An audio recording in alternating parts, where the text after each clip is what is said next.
otro amigo de esta familia Sin Censura, a quien respetamos y admiramos. Es el escritor Fabricio Mejía, a quien saludo con mucho gusto. Fabricio, muy buenas tardes, ¿cómo te va? Hola Vicente, ¿cómo te va? Pues aquí andamos al pendiente de las noticias y creo que esta va a hacer enojar a muchos. Y es que el gobierno de México, por las labores diplomáticas de Marcelo Ebrard, ha logrado recibir a reporteros y miembros del periódico The New York Times en nuestro país que salieron huyendo de Afganistán. Llegan a un país en el que dicen en la oposición y ciertos periodistas de medios tradicionalmente chayoteriles que se persigue a los periodistas, que el presidente ataca a los periodistas. Diría Loret de Mola que el presidente es un peligro para la libertad de prensa y la libertad de expresión.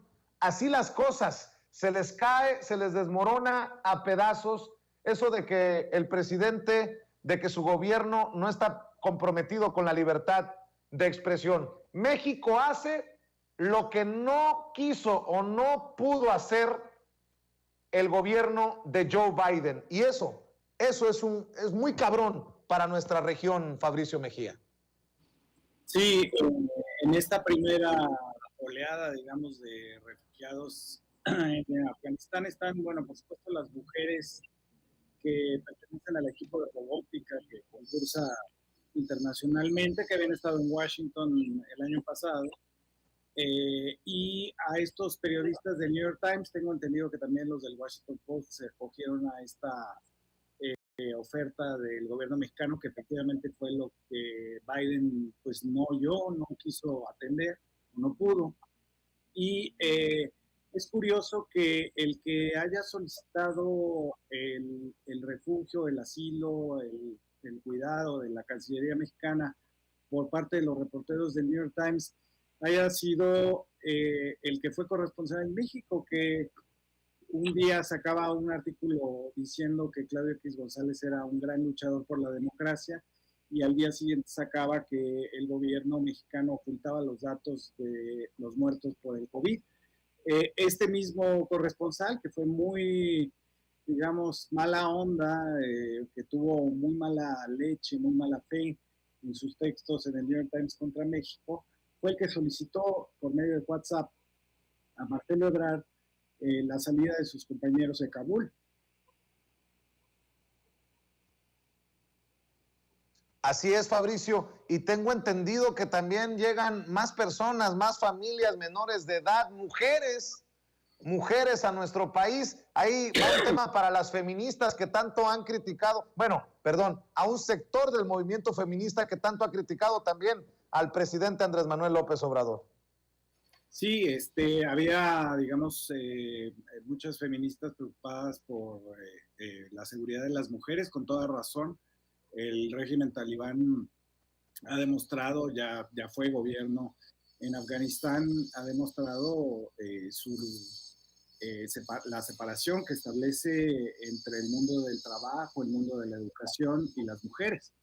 Y había preocupación pues, por sacar a las mujeres o algunas de ellas, como por ejemplo estas que son científicas, y efectivamente eso tiene, como bien sugieres, una carambola, digamos, de tres bandas, justo al día siguiente de que Luis Almagro, el presidente de esa prestigiadísima organización internacional, la OEA, recibiera a esos prestigiadísimos dirigentes de los prestigiadísimos partidos políticos del Pacto por México, donde denuncian falta de libertad de expresión, que Andrés Manuel quiere terminar con las instituciones democráticas, etcétera. Está bueno que al día siguiente México le abra la puerta a los críticos del New York Times y a las mujeres en esta idea, digamos, de que México ha sido territorio de asilo desde el siglo XIX con los libaneses hasta Evo Morales y la gente que llegó de Bolivia y también de Ecuador.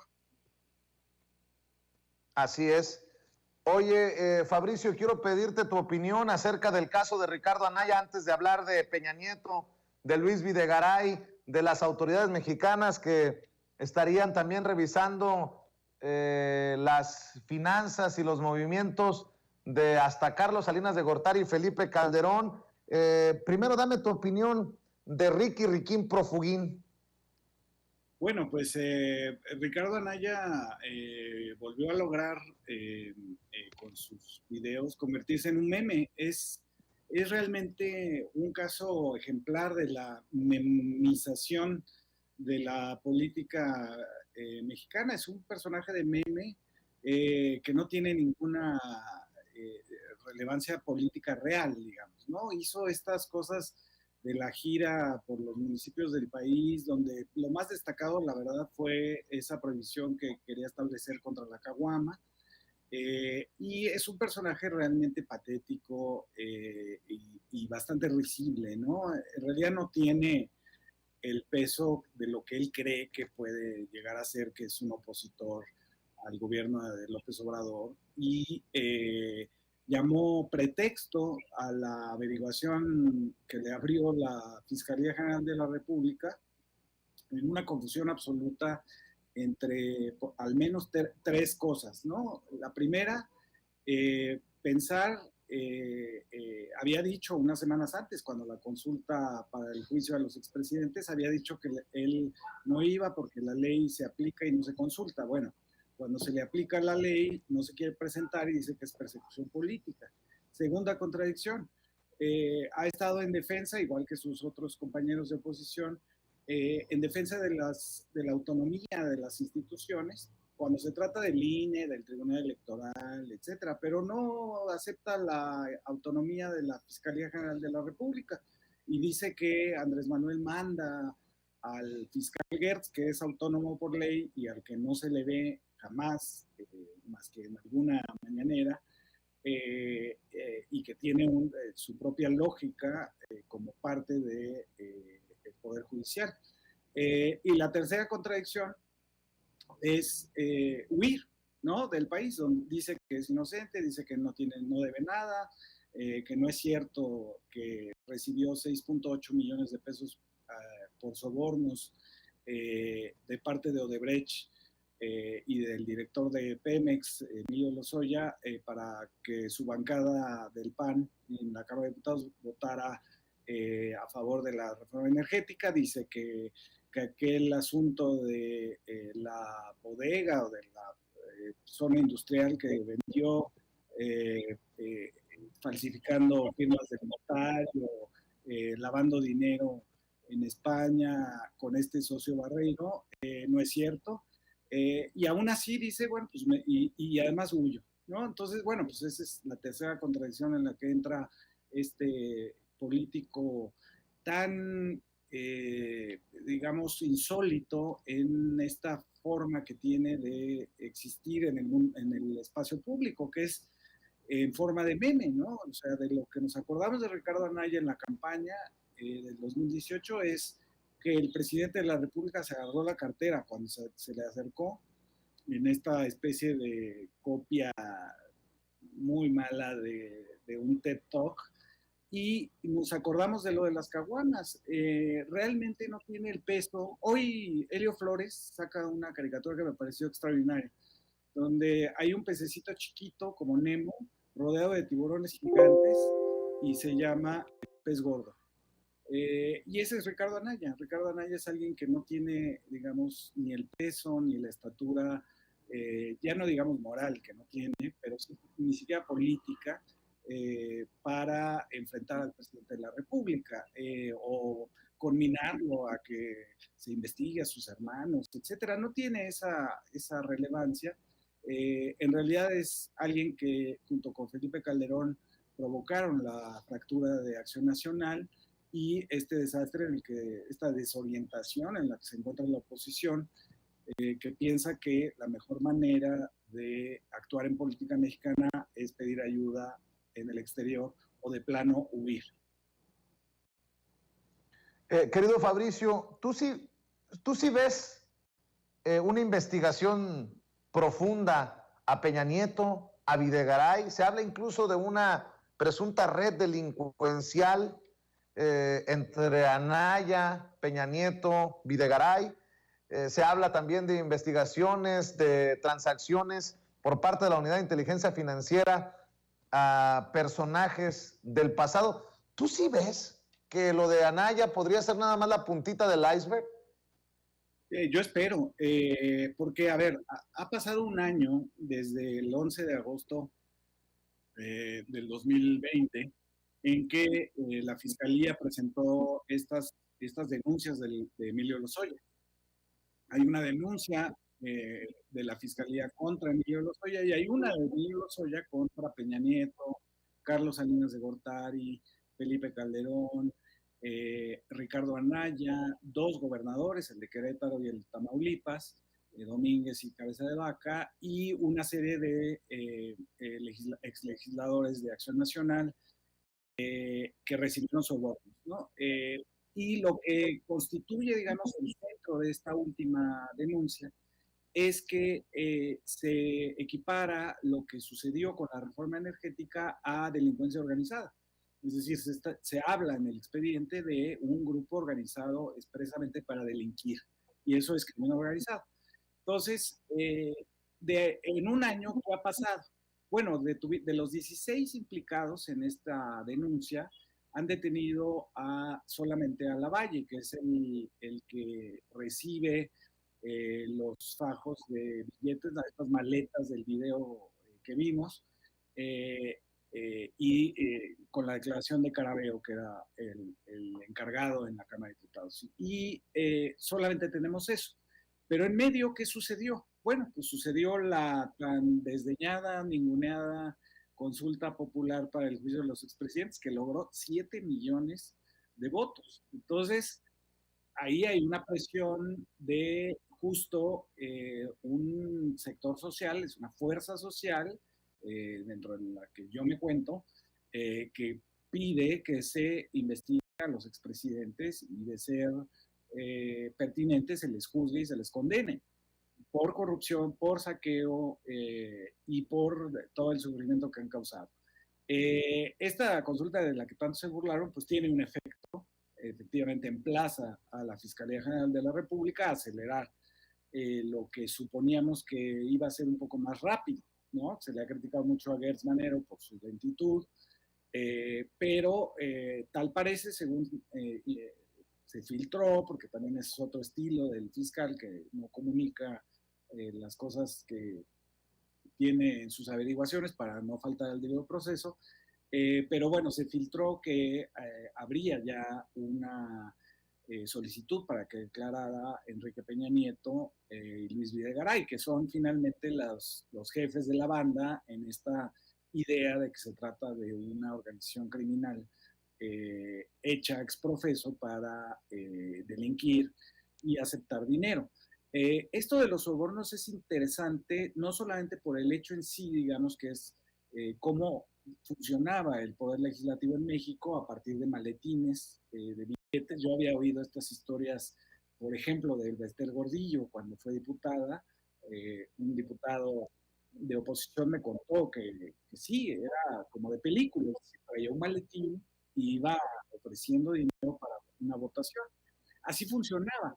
Pero también está el punto de que esto sirvió probablemente también para financiar campañas políticas. Y aquí el INE, que es inexistente, debió de haber procesado esto como parte de la fiscalización a los recursos ilegales de los partidos políticos, al menos del PRI, en el caso de Odebrecht, y que además viene del extranjero, un dinero que viene del extranjero, y en el caso de Acción Nacional en Querétaro y Tamaulipas, y ese dinero llegó a las campañas. Así es, y para cerrar, si me permites, Fabricio, dice, hablando del INE, Lorenzo Córdoba, reforma electoral debe tener visión de Estado y no basarse en fobias. No puede desmantelarse el andamiaje electoral que México ha construido en 30 años. En otras palabras, por favor, no nos dejen sin chamba a magistrados del tribunal y a consejeros del INE. ¿O cómo entiendes las palabras de Lorenzo Córdoba? No, es un escándalo ya eh, digno de memes el trabajo del INE y el trabajo del Tribunal Electoral. Es decir, por una parte, esta confusión que no sé quién podría convencerse, esta confusión que han logrado, que quieren sembrar Lorenzo Córdoba, algunos exconsejeros presidentes del IFE y del INE, y Ciro Murayama, de que la democracia es el INE. Pues eso no es así, como la libertad de expresión no es el Reforma, ¿no? Es decir, confunden la forma con la esencia, ¿no? La democracia es algo que es un, como dice la Constitución, es un modo de vida y se refiere el INE simplemente a que cuenten votos, que es lo que menos saben hacer. Yo me sorprendía todavía cuando Lorenzo Córdoba decía que habían hecho un montón de ahorros para poder hacer la consulta popular, que además boicotearon, ¿no? Porque cambiar el 48% de las casillas del lugar es boicotear una consulta. Bueno, además de que lo boicotearon, dice, hicimos ahorros. Pues sí, sí, a ver, ¿ahorros en qué? Si su función principal es contar votos, no irse a los seminarios en Italia, no a las comidas de Lorenzo y Murayama que se gastan dineral, no a las Harley Davidson que se compraron, quién sabe para qué, la comida de las mascotas, la tintorería, eso no es su función principal.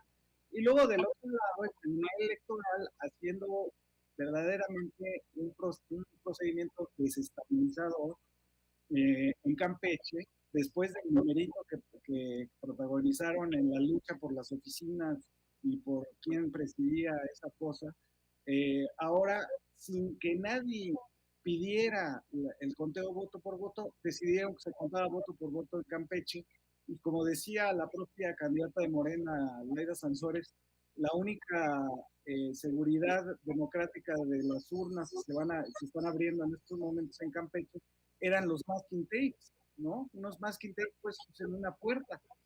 Y entonces, bueno, pues quién sabe qué está pasando con las instituciones electorales. Yo lo que huelo desde aquí es un olor a podredumbre que ya no aguantamos más. Muy bien, pues Fabricio Mejía, como siempre, dime. Ah, bueno, perdón, por ahí pensé que me estabas hablando, Fabricio. Fabricio Mejía, como siempre, es un placer saludarte, escuchar tus opiniones. ¿Por qué no cerramos invitando a la gente a que vea y escuche tus participaciones en otras trincheras y también para que te siga en redes sociales? Sí, estoy en Twitter como @Fabricio Mejía, en la jornada los sábados y los lunes con Carmen Aristegui. Bueno, pues te mando un abrazo, Fabricio, por lo pronto. Cuídate mucho, buenas tardes. Un abrazote, Vicente, gracias. Cuídate, Fabricio Mejía, hablando con nosotros sin censura. Déjeme saludar también en un programa de maestros al maestro José Ignacio Martínez, coordinador del Laboratorio de Análisis en Comercio, Economía y Negocios de la UNAM, para hablar de este dilema entre el Banco de México y la Secretaría de Hacienda en torno a los 12 mil millones de dólares en DEX que entregó el Fondo Monetario Internacional a México como país miembro en los artículos de la ley de Banco de México. ¿Qué hacer con este dinero? Bueno, pues precisamente el Fondo Monetario Internacional ha entregado a México 12 mil millones de dólares para reservas internacionales. Entregó el Fondo Monetario Internacional a 101 países afiliados la asignación de DEC, un activo de reserva internacional que en el caso de México el gobierno lo pretende usar para el pago de la deuda. Maestro, te saludo con mucho gusto. ¿Cómo te va? Buenas tardes.